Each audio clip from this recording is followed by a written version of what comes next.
माँ की ममता।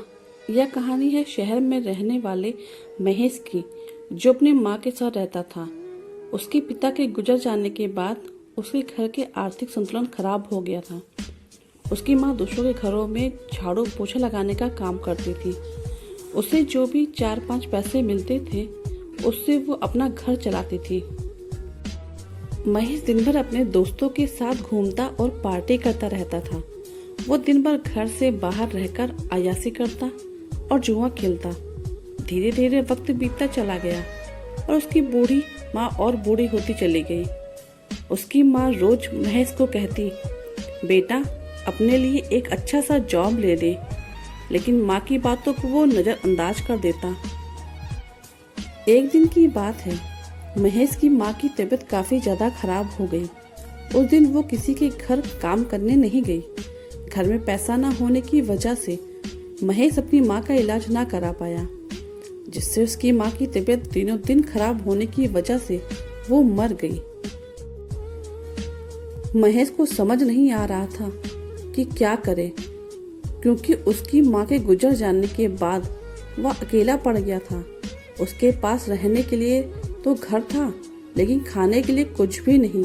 उसके सभी दोस्तों ने भी उसका साथ छोड़ दिया।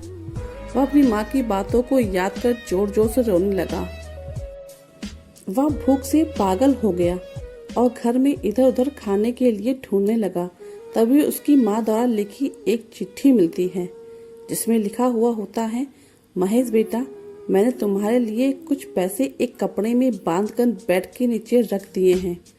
तुम उसे लेकर अपनी भूख मिटा सकते हो। महेश को अपनी माँ की इस भावना को देखकर उसे रोना आ गया। मन तो था कि वो अपनी माँ को गले से लगाए, लेकिन अब उसकी माँ नहीं है इस दुनिया में। दुनिया में एक माँ ही ऐसी है जो अपने बेटे को बिना किसी स्वार्थ के प्यार करती है। इसलिए दोस्तों, अपनी माँ का दिल कभी ना दुखाएं, क्योंकि वो माँ आपको जान से भी ज्यादा चाहती है। इसलिए उनकी सेवा किया करो, क्योंकि माँ ही वो इंसान है जिसके प्यार का कोई मोल नहीं है। माँ के प्यार की तुलना किसी भी चीज से नहीं की जा सकती, क्योंकि उसका प्यार अनमोल है, इसका कोई मोल भी नहीं लगा सकता और ना ही तुलना कर सकता। इसलिए हर इंसान को अपनी माँ से प्यार करना चाहिए और खूब सेवा करनी चाहिए। कहते हैं ना, स्वर्ग को पाना है तो माँ की सेवा करो, क्योंकि माँ के चरणों में ही स्वर्ग है।